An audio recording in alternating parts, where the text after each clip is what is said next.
let's say we have a data set such as the one that's being shown on the screen, and if you look at the column names, you can see that all of the column names start with model dot prefix, right? And if we want to get rid of these model dot prefix, what we normally do is we rename the column and get rid of model dot and just get the product and date and sales amount and so on, right?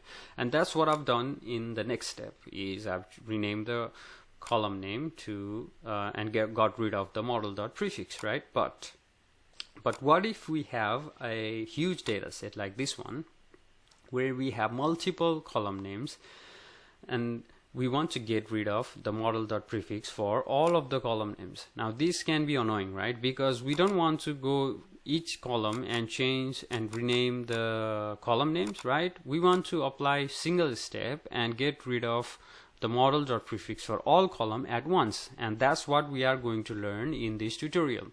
Now for that, we are going to use a function called Table.TransformColumnNames. Now you can see when we change the column types, the data type of the column, we use Table.TransformColumnTypes. Now similarly, we are going to use another function called Table.TransformColumnNames.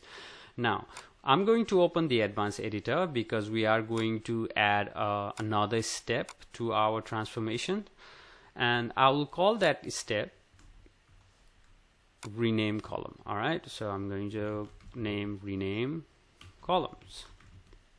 Now it's showing an error because it requires a comma, right? And for the output, this will be our output, because this step will get rid of all the model dot prefix, and that's what we want in the output. Now rename columns, that's the step name, and we are going to use a function called Table.TransformColumnNames. Now what Table.TransformColumnNames takes, it takes two parameters, two arguments. One's table and another is a name generator as a function.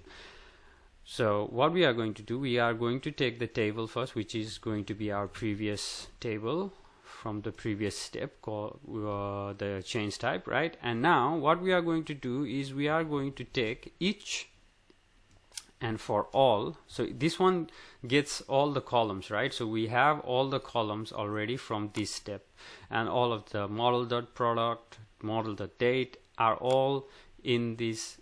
It grabs all the column names. Now when we do each underscore, it grabs each.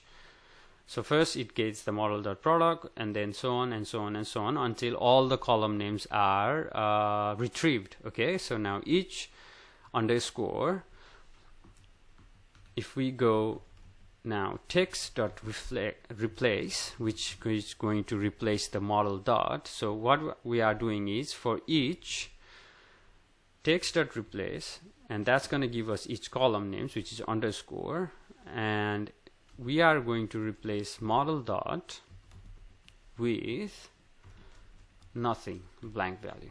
Now if we apply this step and close the functions with a parenthesis, that's going to get rid of all the model dot from the column names. As you can see, if we apply the steps, all of the model dot prefix are now gone. So this is how we can utilize transform column names function in mQuery to get rid of all the prefix. And this could be maybe there are only few columns where we need to get rid of the model dot, and if that's the case, what we can do is we can go if text dot starts with, right?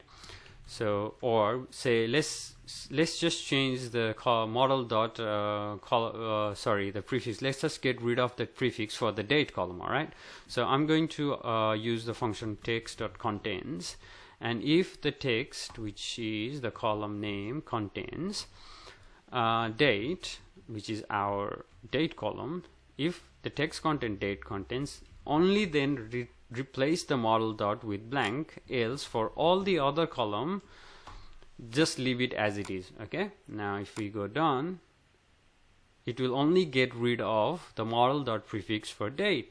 Now this is how we can use the Table.TransformColumnNames function in Power Query. I hope this was helpful, and I hope this will be useful. in your case and help you sort out your problems. And thanks for watching.